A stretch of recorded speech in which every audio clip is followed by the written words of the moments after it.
Welcome back to our study of Genesis. We are in chapter 20 of Genesis, and we started reading chapter 20. And if you'll remember, we're right at the point where Abraham is having a discussion with Abimelech.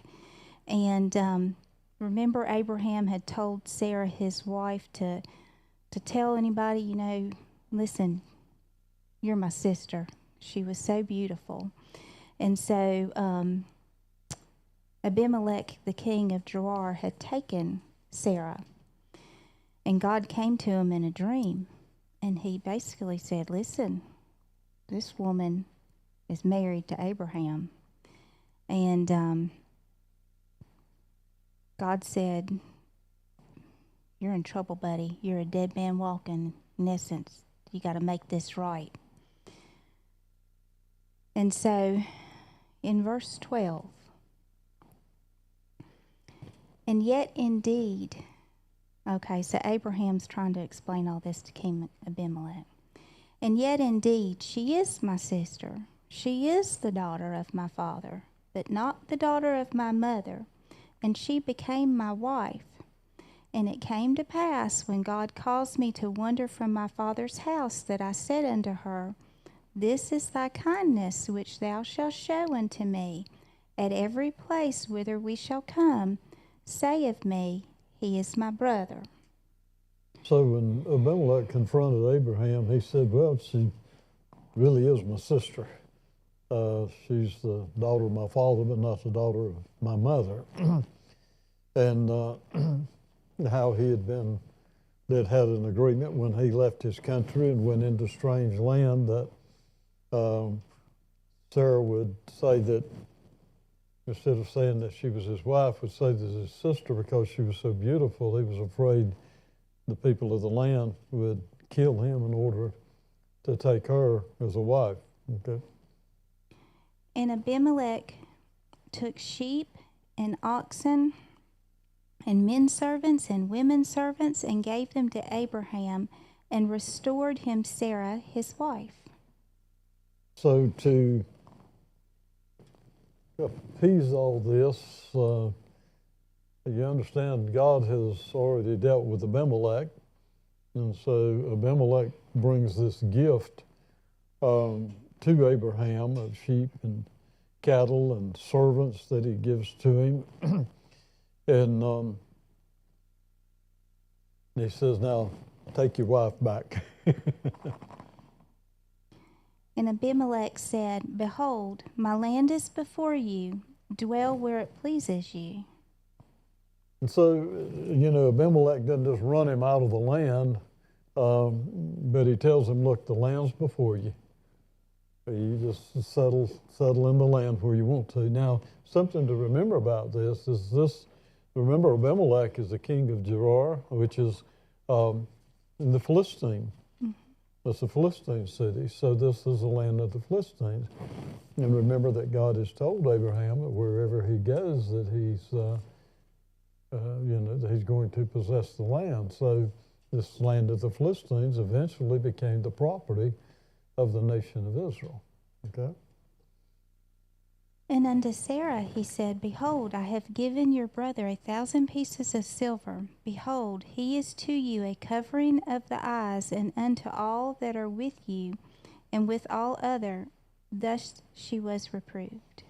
So after giving this gift to Abraham, Abimelech addresses Sarah, and he says, look, I've given to your brother 1,000 pieces of silver to compensate you for all that's occurred and to vindicate your honor before all those who are with you. So he's saying, now because of this, you're now vindicated. Okay. So Abraham prayed unto God, and God healed Abimelech and his wife and his maidservants, and they bore children, for the Lord had fast closed up all the wombs of the house of Abimelech, because of Sarah, Abraham's wife. This shows you the ripple effect of that deception of where Abraham is presenting Sarah as his sister instead of his wife. God is keeping his covenant thing, and he does not want that mingled in any way or hampered in any way.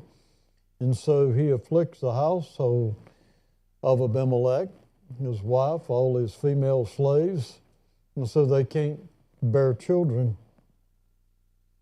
And God had told, if you'll remember, God had told Abimelech in a dream that Abraham was a prophet and he would pray for him.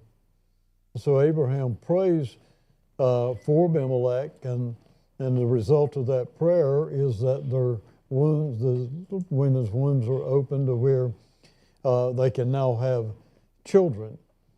And so this was a pretty serious thing that occurred because of the deception.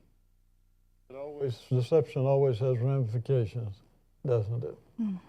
But God divinely intervened in this case. Now, something to note here is, as an individual, Abraham and Abimelech, there's not a hostility at this time between them. It's later on with the seed, as that seed grows and Israel becomes a nation, that there's hostility between the Philistines and between the Israelites, major hostility. And you see that really to the forefront as when Samson is a judge of Israel, and then later on with Saul and David, who were kings of Israel, many battles with the Philistine people. Chapter 21. This records God's faithfulness to Sarah, the birth of Isaac, the weaning of Isaac, Ishmael's mocking, Sarah's request, Abraham's response, and God's instruction. Verse 1. And the Lord visited Sarah as he said, and the Lord did unto Sarah as he had spoken. If you remember, God has told Abraham that in the appointed time, set time, we could say 9-month pregnancy, okay, that there's going to be a seed. And so God does not want anything to happen, he said, out of Abraham's loins and out of Sarah, not out of Abimelech or anyone else, okay? And so this is why God divinely intervened. So God's word to Abraham is coming to pass. It's the set time. God said, I'll visit you. And how's God visiting? He's visiting with the birth of a son. That's the visitation of God there, okay? For Sarah conceived and bore Abraham a son in his old age at the set time which God had spoken to him. And so Sarah, obviously, you have to become pregnant before there's a delivery, right? Yeah. And so God's kept his word to Abraham. She becomes pregnant, and which is actually remarkable when you look at their age and you consider the fact that she's been barren all her life and not able to conceive. And now an 89-year-old woman becomes pregnant. You don't see that very often. Right? Yeah, that's the truth. And Abraham called the name of his son that was born unto him, whom Sarah bare to him, Isaac. And so when this baby's born, God had already named this baby. So, which I find interesting, that when God first spoke to Abraham and said, out of your loins is going to come this child, and Abraham laughed. Mm-hmm. Then when the Lord and the two angels there at the tent, they were talking and said, at this time next year, basically my paraphrase, Sarah's going to have a baby. And Sarah laughed in her heart. And so Isaac's name means laughter. Yeah. So laugh about it the rest of your life. Every time you call his name, laughter. Okay? God's good for his word. Mm-hmm. In which he brought laughter to them, you understand. And Abraham circumcised his son Isaac, being 8 days old, as God had commanded him. Remember, the seal of the covenant that God had made with Abraham was that on the 8th day, every male child was to be circumcised to demonstrate they were in covenant with God. Okay, so Abraham has Isaac circumcised on the 8th day. Yeah, and let me just say this right here. Isaac, in so many ways, is a foreshadow and type of Christ. Okay, Jesus was circumcised the 8th day also, you understand. But we're going to see some things as we go through here that there's a lot of similarities that actually open the door to give God legal entry into the earth. Give him dominion, okay? And Abraham was 100 years old when his son Isaac was born. Now, that's significant. Remember these ages and you can do some math. And you can figure out some other ages as a result of that. So Abraham was 100 years old when Isaac was born. How old was Abraham when Ishmael was born? 86. So then how old would Ishmael be when Isaac was born? 14. Not hard. 14?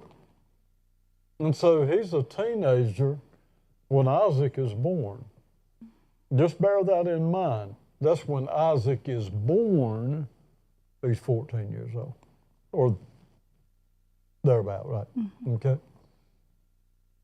And Sarah said, God has made me to laugh so that all here will laugh with me.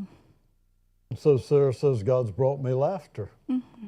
Everyone who hears that I gave birth to a son in my old age, they'll laugh. You know, if an 89-year-old woman told me she was pregnant, I'd laugh. And when she gave birth, I'd laugh with her. You understand?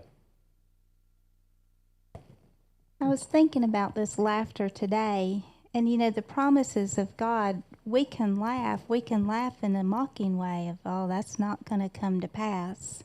Or we can laugh and enjoy, you know, for the joy of the word of the Lord that's been spoken that will come to pass. And because of this child's birth, we too should be laughing, shouldn't we? Because there's joy that comes to us out of this blessing. We're part of this blessing too. Verse 7, and she said, who would have said unto Abraham that Sarah should have given children suck? For I have borne him a son in his old age. How many people would believe that a 90-year-old woman gave birth to a son? Pretty phenomenal, isn't it? Mm-hmm. Well, God's pretty phenomenal. He is, isn't he? And the child grew and was weaned, and Abraham made a great feast the same day that Isaac was weaned. Now here again, think about this. Isaac is growing from infancy until the time he's weaned. All right? Then how long is that? We don't have an exact date, but you think of the culture, and you think of a mother nursing the child. And so you have to look at that and add that to 14, okay? And probably somewhere around 2 years old would be a guess, okay? They nurse longer in other cultures than they do in the United States. Mm-hmm. That's their source of milk, you understand? Everybody can't run to the grocery store or mix or Similac or whatever. Okay. Yeah. And Sarah saw the son of Hagar the Egyptian, which she had borne unto Abraham, mocking. Wherefore she said unto Abraham, cast out this bondwoman and her son, for the son of this bondwoman shall not be heir with my son, even with Isaac. So Ishmael's probably somewhere between 15, 16 years old. He's a teenager. You understand? And in that culture, you're already experiencing manhood, all right? And so he's laughing, mocking, disdaining Isaac. And Sarah sees it, and she becomes irate. You get rid of that slave and that boy. You get rid of them. They will not be an heir with Isaac. Well, Ishmael's Abraham's son. You understand? And so it grieves Abraham when he hears what Sarah's saying, because that's not what he's wanting to do. Okay? Verse 11. And the thing was very grievous in Abraham's sight because of his son. Verse 12. So, God appears to Abraham and tells him to honor Sarah's request. You understand? Cast her out. Even though Abraham's not happy with that decision, God tells him to get rid of Hagar. He said the seed will come through Isaac. It's not coming through Ishmael. It's coming through Isaac. For all the people that don't understand that, they need to read this, okay? The seed comes through the promise, not through the flesh. Always. What God is producing will come through the promise, not through the flesh. And so God's telling Abraham to do what Sarah said, cast out the woman, get rid of Hagar and Ishmael, separate them from your family. Now, you know, you've got to read the whole story, or you think that is, the most cruel thing, and Abraham just abandoned and all that. But if you read all this in the life of Abraham, you'll find that there was evidently communication between he and Ishmael. Ishmael and Isaac buried Abraham. You understand? Both sons there. And so the problem is later on with what they produce. Ishmael's seed hates Isaac's seed, and Isaac's seed is hostile toward them. So now you have flesh versus spirit. You understand? That's what this is all about. I'm telling you, it's typed, it's pointing to New Covenant. And so what God is saying, get the flesh out of the way. It's the promise, the thing of the Spirit. What the Spirit has spoken is what's going to reproduce. I don't want anything to do with the flesh, so get rid of the flesh.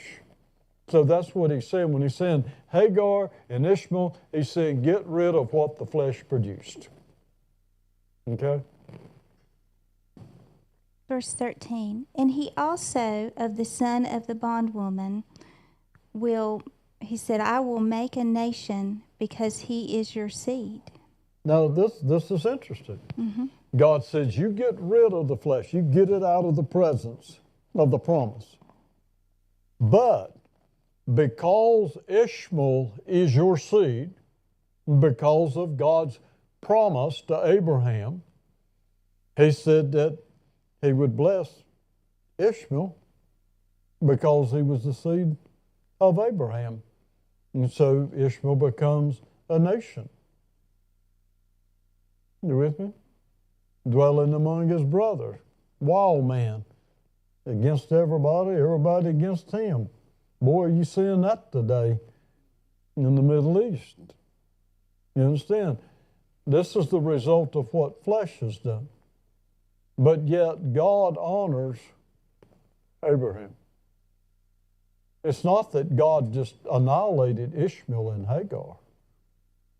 God actually blessed them because of Abraham. Isn't that amazing?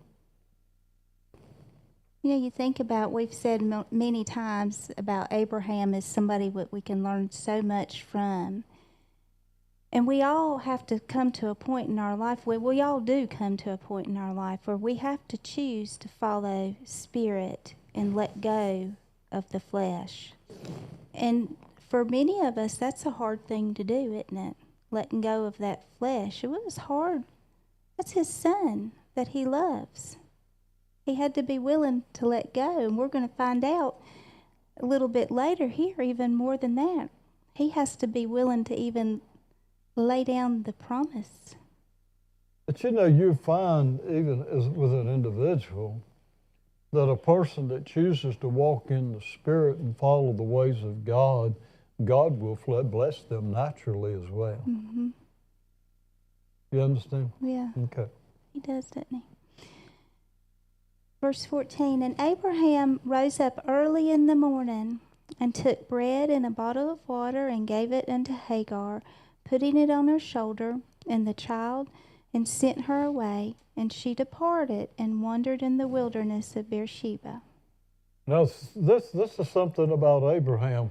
When God spoke to him, he acted promptly. Yes. Early in the morning, he gets up to carry out God's mandate. And he makes some provision. He gives some bread, he gives water, and then he sends them out in the wilderness or away from Isaac. Okay? Mm-hmm. And so what's Hagar doing?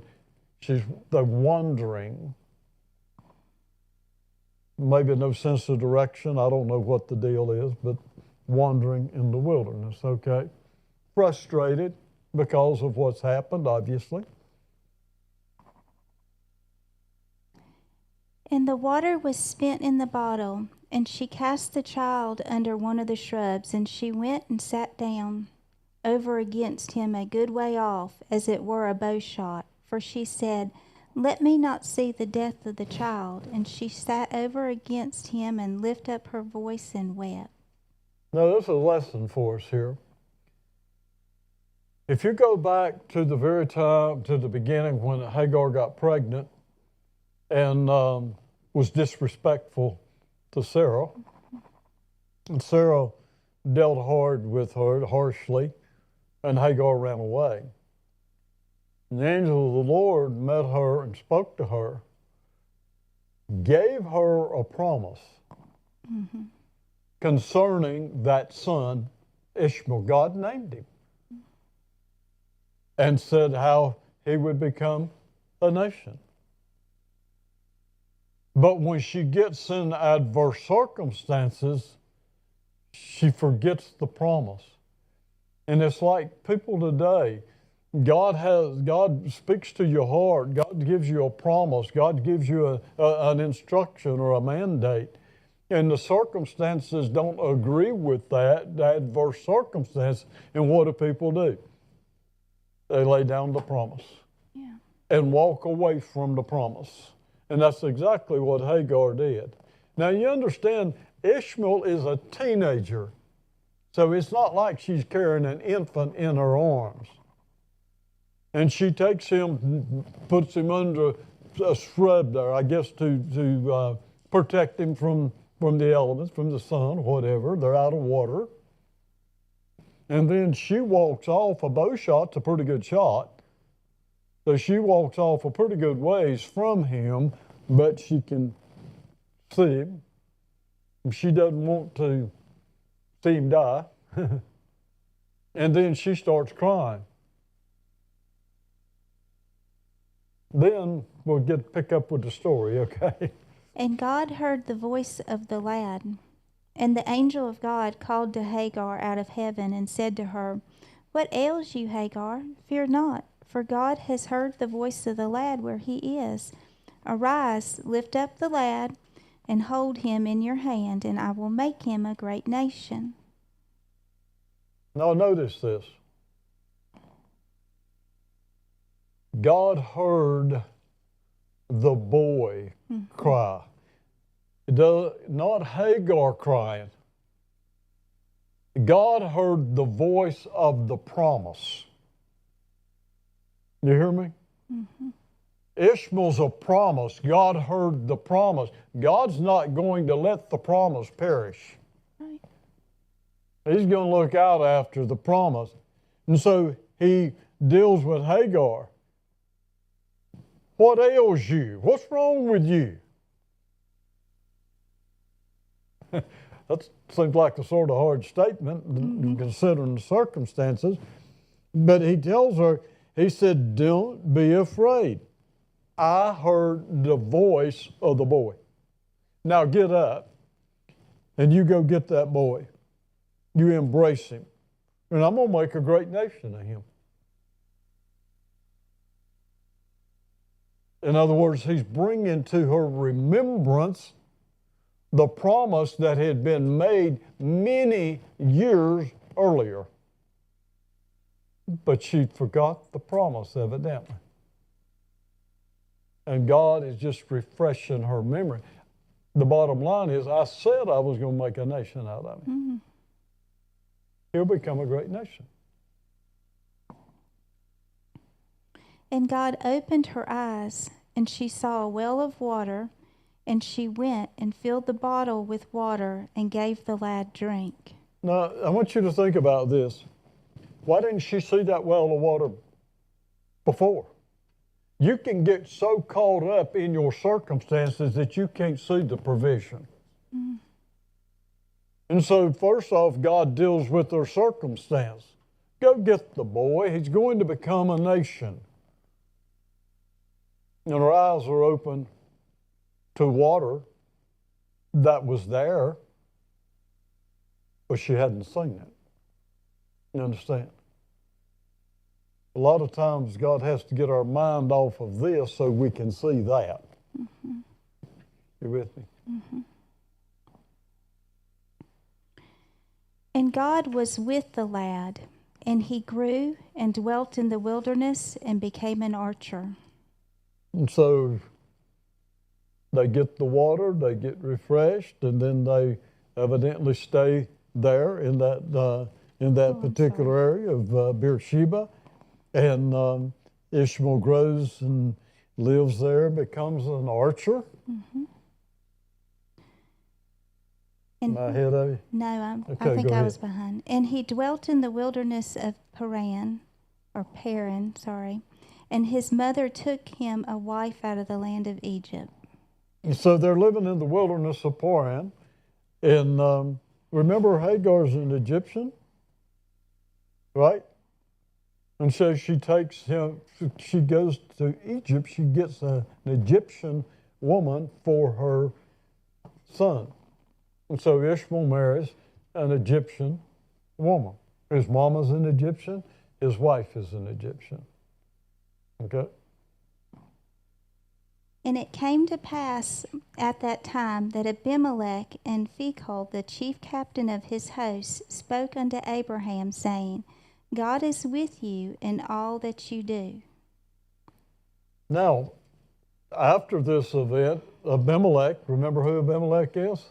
And Phicol, who's his, what we would call the general of the army, I suppose, they went to Abraham and they told him, they said, it's obvious God's with you. In other words, Abraham is being blessed. And so they're seeing the blessing of God on Abraham. Okay? Now therefore, swear unto me here by God that you will not deal falsely with me, nor with my son, nor with my son's son, but according to the kindness that I have done to you, you shall do to me, and to the land wherein you have sojourned. And Abraham said, I will swear. Now remember, Abimelech's a king. He's a king of the city. In other words, there's several people in the city, you understand. But he sees how God's blessing Abraham, and he thinks, we could be in trouble because he's multiplying and, he can overpower us. So he said to him, I want you to swear to me that, my paraphrase, that you'll treat me as good and my seed as I've treated you, that you'll be good to me. And so Abraham said, okay, and he swore to that. And then you'll see, we'll go on and read and see how this oath actually occurs. And Abraham reproved Abimelech because of the well of water which Abimelech's servants had violently taken away. And Abimelech said, I want not who has done this thing, neither did you tell me, neither yet have I heard of it, but today. Abraham said, all right, I'll swear that I'll treat you good, but I want you to know that your servants, what they did on the well I dug. And Abimelech said, well, nobody told me about it. In other words, there's nothing I could do about it. You didn't tell me about it. Okay? And Abraham took sheep and oxen and gave them to Abimelech, and both of them made a covenant. And so Abraham takes sheep, cattle, and gives them to Abimelech. What is this? We're dealing with a covenant here. Mm-hmm. He's been a blessing to Abimelech, and it says a covenant was established between Abraham and Abimelech. Okay? And Abraham set 7 ewe lambs of the flock by themselves, and Abimelech said unto Abraham, What mean these 7 ewe lambs which you have set by themselves? And he said, For these 7 ewe lambs shall you take of my hand, that they may be a witness unto me that I have dug this well. So Abraham set 7 female animals.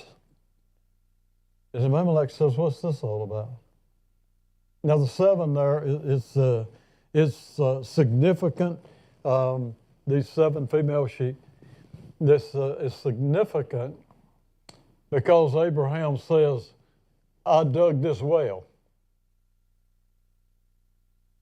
These 7 sheep right here is used, you're swearing that I dug this well. Do you know the word swear is to seven oneself? If you look at the definition of swear, it's to seven oneself. Okay? The oath. And so then they take this oath that Abraham dug this well. So now Abimelech's servants cannot stake claims on that well. That's Abraham's well. Okay? So that's the significance of these 7 ewe or 7 female lambs.